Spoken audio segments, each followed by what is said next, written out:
To what extent did the election results help propel this bill to the finish line? And how were you able to bridge the gap last night between moderates and progressives? Well, you know, I'm not being facetious with the answer I'm about to give you, but I'm not going to be a prognosticator and make a judgment on how the election could or would have been different. Each state is different, and I don't know. But I think the one message that came across was get something done. It's time to get something done. Stop talking. Get something done. And so I think, again, that's what the American people are looking for. And I think it's a legitimate, and when you ask how we were able to bring things together, well, you know,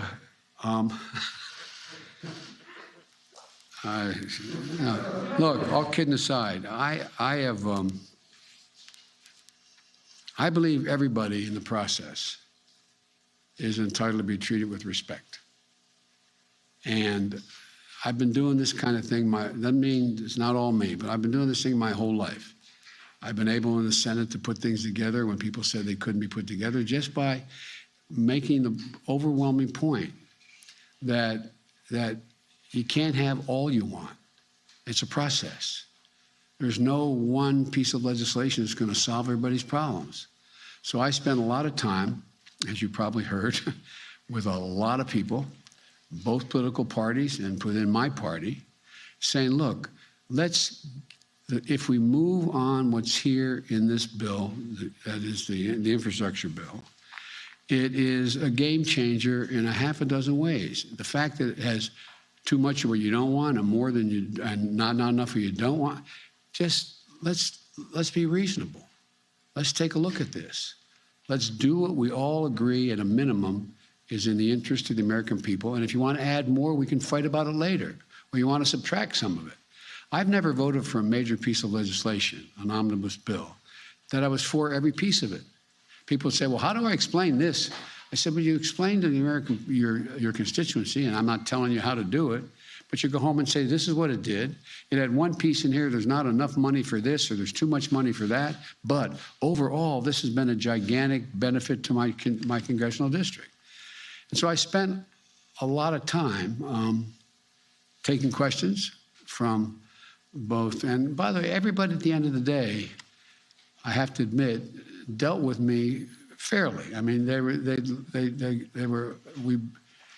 and part of the process, and it's probably more than you need to know, but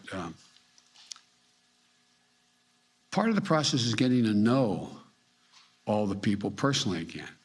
I've been out of government for 4 years. I used to do this every day. I used to know about everybody's district I was working with when I was vice president. I know them and call up and say, hey, Charlie or Harry or Mary. And so it's getting to know a lot of these people, to build trust. Because everything I say I'm going to try to do, I will try to do. And I think that's also part of the process. Legislatively experienced president we've ever seen, but to get this first agenda item over the finish line, you needed Republican votes. Sure. You are not going to have Republican votes, though, for your Build Back Better agenda. Isn't it doomed? And then my second question, Mr. President, OPEC Plus has snubbed your call to pump more oil. When will you respond with an SPR release? Well, first of all, I'm not anticipating that OPEC would respond, that Russia and or Saudi Arabia would respond. They're going to pump some more oil. Whether they pump enough oil is a different thing. There are other tools in the arsenal that we have to deal, and I'm dealing with other countries at an appropriate time. I will talk about it, that we can get more energy in the pipeline, figuratively and literally speaking. And I don't start off with any assumption that I can't get anybody to vote for anything.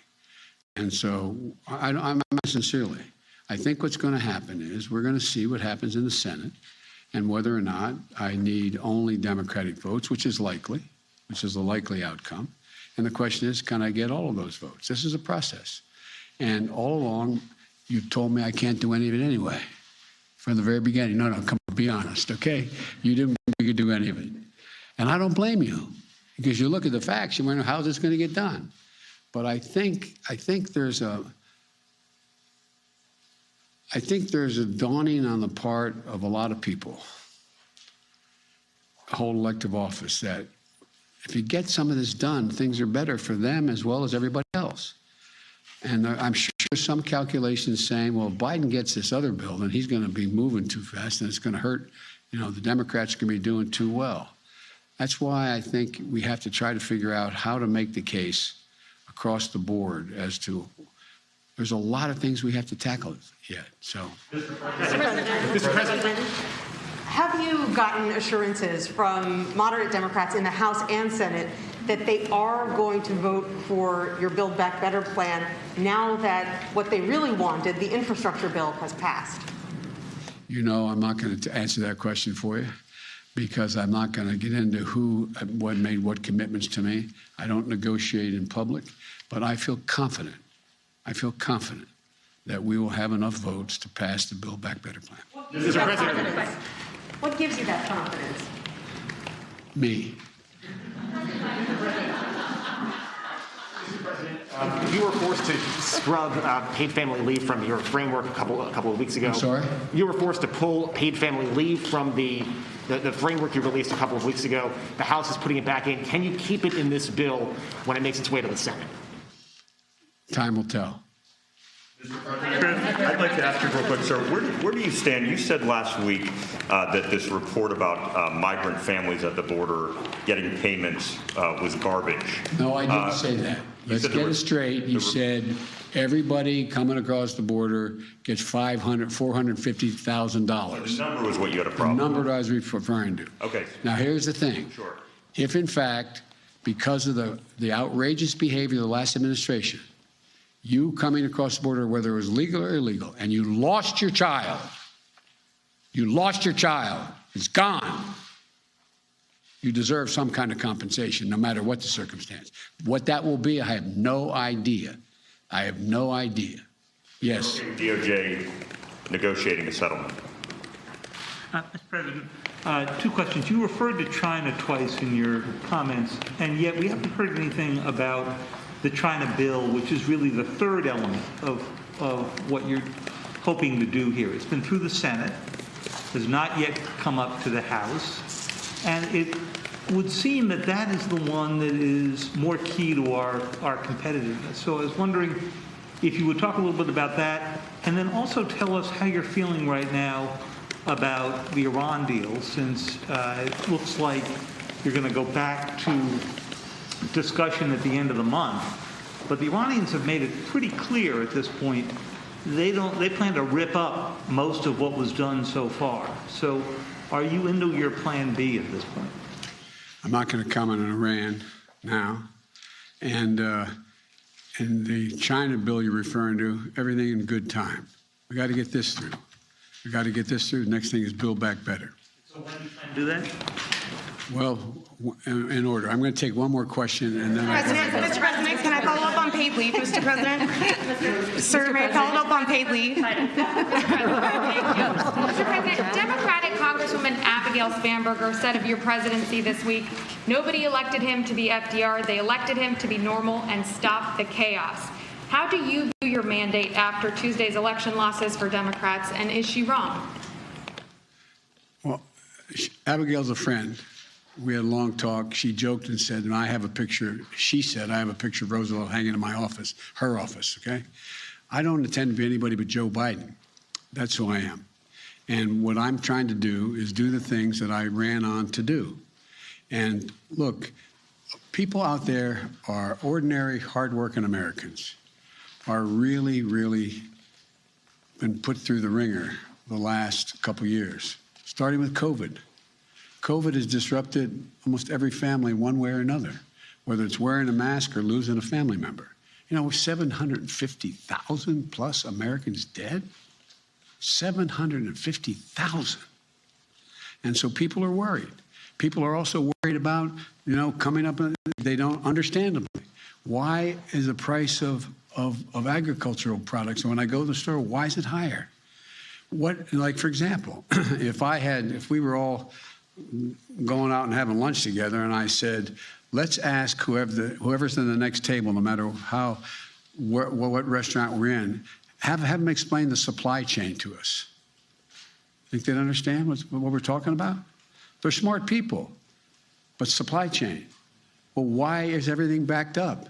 Well, it's backed up because the people who supply the materials that end up being on our kitchen table or in our life, guess what? They're closed those plants because they have COVID. They're not, and so it's a complicated world that people are facing. We've never faced anything like this before. I mean, I'm not saying it's the worst of every time in American history, but we never faced anything this sort of defiant of understanding of what's going on. And you can understand why people are upset. And whether you have a PhD or you're working, in a restaurant, it's confusing. And so people are understandably worried. They're worried. And so all I can say is what I'm going to try to do is explain to the American people as best I can.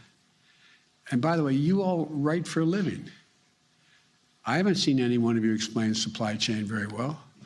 No, I'm not being critical. I'm being deadly earnest. When your editor says, explain the supply chain, okay? Lots of luck in your senior years, my coach used to say. But I sincerely mean it. This is a confusing time. Confusing time. Think of all those children who may have lost more than a year of education by only being out one semester. Think of all that's going on in terms of access to everything from when you go back to college, if you're in college, you go back to college, where you have to wear your mask, or who's your roommate? This is a confusing moment. And it seems to me that my job as the President of the United States is to try to figure out, myself as well, what is most needed to put people at ease and let them know there's a way through this. There's a way through this. The world has never been here before. That sounds like hyperbole, but think about it. Think about it. This truly is one of those inflection points in history. All the pieces on the board are moving, both in terms of the relationships among and between nations, as well as the pieces of what employment future people have. How do we do this? And so this is a confusing time, but I promise the American people, I have one focus. How do we give you some breathing room? How do we get you to the point where we take pressure off you so you can begin to get back to a degree of normality and we move to a different place? And this time when we move, and by the way, everybody internationally uses Build Back Better now. When I used the phrase initially, people looked at me like, Build Back Better. Well, what it means, we're the only country in the world gone through a crisis, that goes through a crisis and come out better than we were before the crisis occurred. That's building back better than it was before. And so this is a process. And I just, we're going to see. Take it every day, every moment, one moment at a time. I'm going to get in real trouble. That's the last question I'm taking. You can decide who I'm pointing to. Expect to see the impact of the infrastructure bill, and when do you think the Build Back Better bill will be passed? By Thanksgiving, Christmas? I don't want to make your job easier. I don't want to give you, I know the answer exactly when it's going to be passed, and I know exactly how it's going to. The impact from this bill. So well, they'll see the effects of the bill, this bill, probably starting within the next 2 to 3 months, as we get things, shovels in the ground, and people being told they're going to be working on the following things, and things are going to move. It is a bill that's paid out over a number of years. And so, but the biggest thing it does is give people you're going to have people going, oh, okay. Well, I guess I'm going to be able to keep my job, or I'm going to be able to get a job doing that, or I'm moving. So I can't tell you that any of that with precision. If anybody can, then they ought to go into fortune telling. But it's going to be a provision, a bill that is going to have a profound impact over time. It's a little like, and I'll end with this, a little like when I we first came to office. And a lot of this has to do with this lady right here, the vice president. It's not all me. I used to stand there and have to listen to the president. She's got to stand there and listen to the president, but she deserves an enormous amount of the credit. But here's what the deal. When we came to office, we were told virtually by everybody, you can't get this economy moving. Remember when they told me there's no way I could get, 2 million shots a day into people's arms in the beginning. There's no way I get 200 million, so no way I could get the vaccine. There's no way, no way, no way. It's understandable. I'm not criticizing people who said that, because these things have never been done before. It's never happened before. And so we got to work. I agree, I am a congenital optimist, but it's because I really mean this. I have enormous faith in the ingenuity and the integrity of the American people. I'm not joking. I have enormous faith in them because I'm convinced we're the most unique country in the world. Not because we're all so smart as the rest, but because we're the only country that's organized based on an idea. We really mean it. We haven't lived up to it, but we hold these truths to be self-evident. All men and women are created equal. Basically, give everybody a shot. And I really have faith in the American people. I know we're divided. I know how mean it can get. And I know there are extremes on both ends that make it more difficult than it's been in a long, long time. But I'm convinced we let the American people know that we're committed to enhancing their ability to make their way. We'll all do better. Thank you all so very much. Thanks for watching our YouTube channel. Follow today's top stories and breaking news by downloading the NBC News app.